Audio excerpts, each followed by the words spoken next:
So now I'm gonna park the truck tire on there, see how it does, and then decide if this is what we want to do. So I'm pretty happy. This is just the back part of the truck, obviously, not as much weight, but you know, I parked it right here. It sat fine. You can see the groove, you know, obviously it's gonna press it down.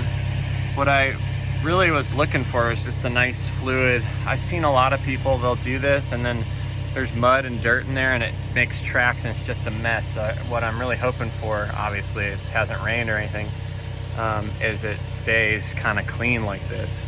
And I'm hoping this guy helps a lot with that. And I think it looks good. So let me know what you guys think.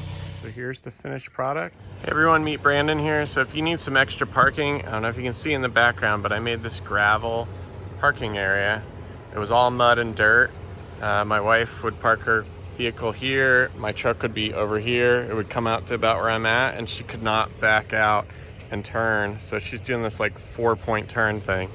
So by parking over here, she can now bring her car around this way and just leave, and she's a happy wife, happy life. So hit subscribe if you like these videos. Check out this video up in the corner. I'll show you exactly how I did it. If you want the super detailed video, hit it down there. Thanks for watching. Hit subscribe. See you later.